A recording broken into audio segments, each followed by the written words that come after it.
শয়ন একাদশী মাহাত্ম্য কথা।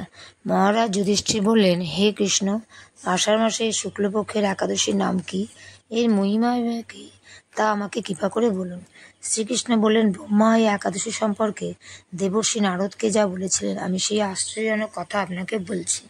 শ্রী ব্রহ্মা বললেন, হে নারদ, এই সংসারে একাদশীর মতো পবিত্র আর কোনো ব্রত নেই।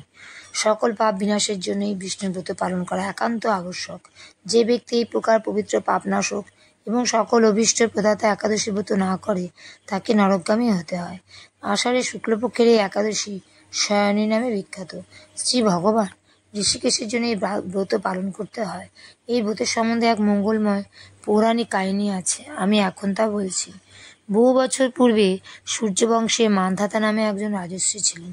তিনি ছিলেন সত্যপ্রতিজ্ঞ এবং প্রতাপশালী চক্রবর্তী রাজা। প্রজাদেরকে তিনি নিজের সন্তানের মতো প্রতিপালন করতেন। সেই রাজ্যে কোনো রকম দুঃখ, রোগ, ব্যাধি, দুর্ভিক্ষ, আতঙ্ক, খাদ্যাভাব অথবা কোনো অন্যায় আচরণ ছিল না।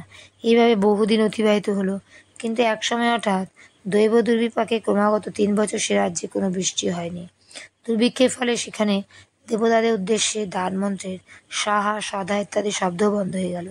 এমনকি বেদপাঠও ক্রমশ বন্ধ হলো। তখন প্রজারা রাজার কাছে এসে বলতে লাগলেন, মহারাজ, দয়া করে আমাদের কথা শুনুন। শাস্ত্রে জলকে নার বলা হয়, আর সেই জলে ভগবানের অয়ন অর্থাৎ নিবাস। তাই ভগবানের এক নাম নারায়ণ। মেঘরূপে ভগবান বিষ্ণু সর্বত্র বাড়ি বর্ষণ করেন। সেই বৃষ্টি থেকে অন্ন এবং অন্নকে প্রজাগণ জীবন ধারণ করেন।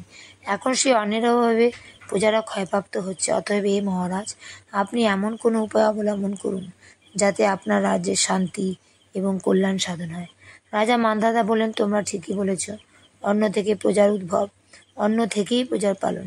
তাই অন্নের অভাবে প্রজারা বিনষ্ট হয়। আবার রাজার দোষেও রাজ্য নষ্ট হয়। আমি নিজের বুদ্ধিতে আমার নিজের কোনো দোষ খুঁজে পাচ্ছি না, তবুও প্রজাদের কল্যাণের জন্য আমি আপ্রাণ চেষ্টা করব। তারপর রাজা ব্রহ্মাকে প্রণাম করে সৈন্যসহ বনে গমন করলেন। সেখানে প্রধান প্রধান ঋষিদের আশ্রমে ভ্রমণ করলেন। এভাবে একদিন তিনি ব্রহ্মার পুত্র মহাতেজস্বী অঙ্গিরা ঋষি সাক্ষাৎ লাভ করলেন। তাকে দর্শন মাত্র রাজা মহানন্দে ঋষির চরণ বন্দনা করলেন। মুনিবর তাকে আশীর্বাদ ও কুশল প্রশ্ন জিজ্ঞাসা করলেন। রাজা তখন তার বনে আগমনের কারণ সবিস্তারে ঋষির কাছে জানালেন। ঋষি অঙ্গিরা কিছু সময় ধ্যানস্থ থাকার পর বলতে লাগলেন, হে রাজন, এটি সত্যযুগ। এই যুগে সকল লোক বেদ পড়ায়ন এবং ব্রাহ্মণ ছাড়া অন্য কেউ তপস্যা করে না। এই নিয়ম থাকা সত্ত্বেও এক শূদ্র এই রাজ্যে তপস্যা করছে। তার এই অকার্যের জন্যই রাজ্যের এই দুর্দশা। তাই তাকে হত্যা করলেই সকল দোষ দূর হবে। রাজা বলেন, হে মুনিবর, তপস্যাকারী নিরপরাধ ব্যক্তিকে আমি কিভাবে বধ করব? আমার পক্ষে সহজসাধ্য অন্য কোনো উপায় থাকলে আপনি তা দয়া করে আমাকে বলুন। তদুত্তরে মহের্ষি অঙ্গিরা বলেন, আপনি আষাঢ় মাসের শুক্লপক্ষের শয়নী নামে প্রসিদ্ধ একাদশী ব্রত পালন করুন। এই ব্রতের প্রভাবে নিশ্চয়ই রাজ্যে বৃষ্টি হবে। এই একাদশী সর্বসিদ্ধিদাত্রী এবং সর্ব উপদ্রব নাশকারিণী।